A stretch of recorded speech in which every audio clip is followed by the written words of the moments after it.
முரளியிலிருந்து கேள்வி பதில் மார்ச் 15.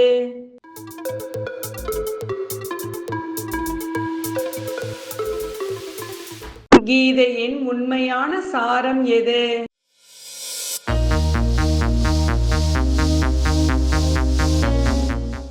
தேகம் தேக சம்பந்தங்களை மறந்து ஒரு ஈஸ்வரனை நினைவு செய் என்பது.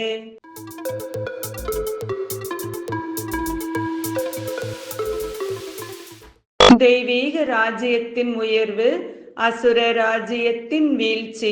இதன் கூடவே எதை பற்றி கூற வேண்டும்?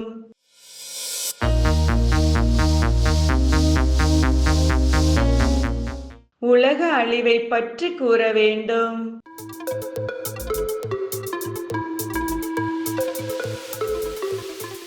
இந்த தேகத்தின் முழு விஸ்தாரத்தையும் மறந்து ஏன் தன்னை ஆத்துமா என்று உணர்ந்து ஈஸ்வரனை நினைவு செய்ய வேண்டும்?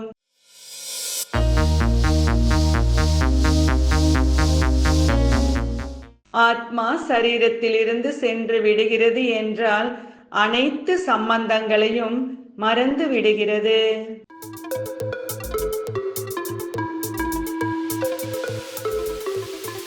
இதன் மூலம் பரமாத்மாவின் சக்தியை பெற முடியும்.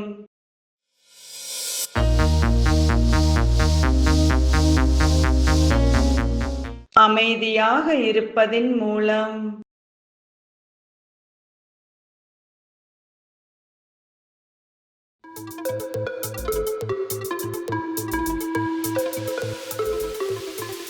எதை புரிய வைப்பதற்கு புத்தி வேண்டும்?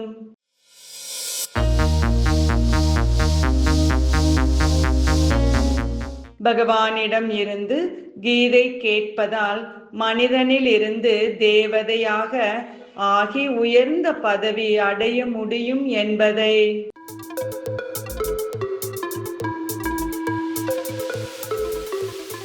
சொர்க்க ராஜ்யத்தில் வரும் அனைவருக்குள்ளும் உள்ள வேறுபாடு என்ன?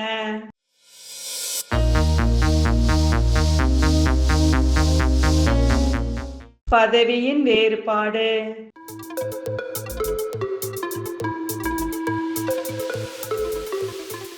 மாயாவின் புயல் முதலில் மனதில் வரும். அதை புத்தி மூலம் முடிவு செய்ய வேண்டும். காரியத்தில் வரக்கூடாது. சரியா தவறா?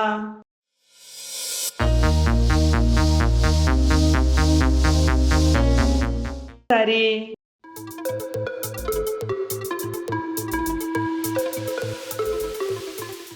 இன்றைய முரளியில் முக்கியமாக என்ன கூறப்பட்டுள்ளது?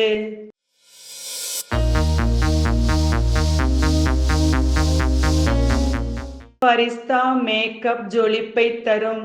ஆன்மீக மேக்கப் அனைவருடைய சிநேகி ஆக்கிவிடும். நன்றி. ஓம் சாந்தி.